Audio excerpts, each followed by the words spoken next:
It is good that elves live so long, for there is no happy rest waiting for them at the end of their mortal span. Unless protected by waystones or absorbed by Athel most elven spirits are consumed by Slaanesh. Most of the elven pantheon is powerless to prevent this grim fate, but there is one deity willing to steal from the Dark Prince's table and risk his wrath. This is not an altruistic act, however.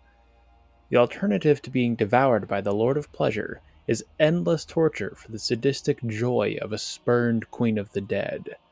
She is Ereth Khial, the Pale Queen, and she seeks vengeance against Asuryan and his servants.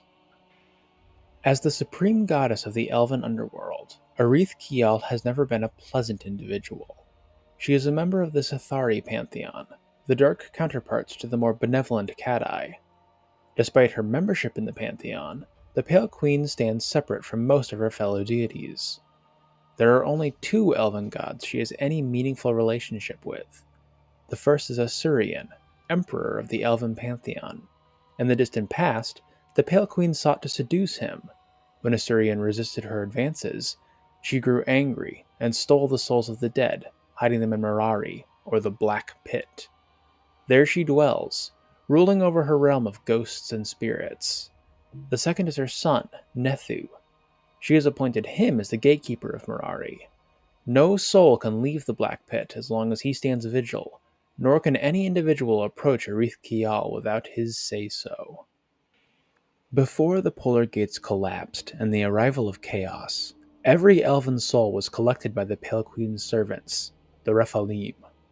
When Slaanesh began feeding upon the elves, her supply quickly dwindled, and Ereth Khial must now opportunistically steal mere scraps of elven spirit matter.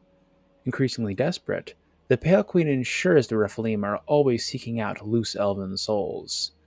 She sends them forth whenever a waystone is cast down, hoping to collect the released spirits before Slaanesh notices the banquet. Some Rephalim also creep forth from the wildwood, seeking to collect the elven souls inhabiting the treekin of Athel. They do not find the treekin easy prey, but enough have had their guiding essence stolen that Ereth Khial continues to send her minions after them. Unlike the Dark Prince of Pleasure, Ereth Khial does not collect souls in some act of greed or hunger. Instead, she has a very particular goal in mind. When Rana Dahandra, the last battle of the gods, arrives, the Pale Queen seeks to use the dead as a spectral army against the Kadai and Chaos Gods alike.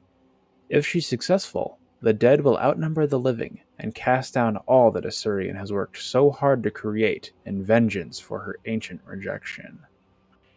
Elven perception of Ereth Khial varies depending on the elven culture in question. High elves have an intense distaste for her, with many wearing Weirdroot and Blackhaim to avoid her gaze. There are a few who quietly court her favor, preferring eternal torment in Mirari to the tender ministrations of Slaanesh. These individuals are believed to have troubled minds, and they face imprisonment or exile if their practices are exposed. Wood Elves dislike the Pale Queen as well, as her servants have felled too many noble treekin to be forgiven. Only the Dark Elves openly praise her, as Mirari is the only alternative a Dark Elf has to Slaanesh's belly. For her part, Ereth Khial cares little for which variety of elven soul dwells in her halls, as she wishes to punish all of them in proxy of Asuryan.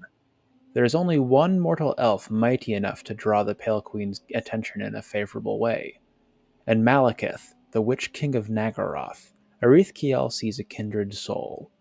His ruthlessness is a match for her own, and he too knows the sting of Asuryan's rejection. The Pale Queen has sworn that he will lead her final assault upon creation, and eagerly awaits the moment she can seize his soul for herself. Malekith, for his part, is in no particular hurry for her to collect on this oath. That concludes our overview of Ereth Khial, the second video in our Gods of Warhammer series. I hope you enjoyed it, and that my pronunciation of all these elven names wasn't too brutal on your ears. As always, please subscribe and like if you enjoyed the content. Also be sure to comment ideas for future videos down below, as I am slowly, but surely, making my way through the backlog of requests. Until next time, this has been Sigmar's Chosen, signing off for now.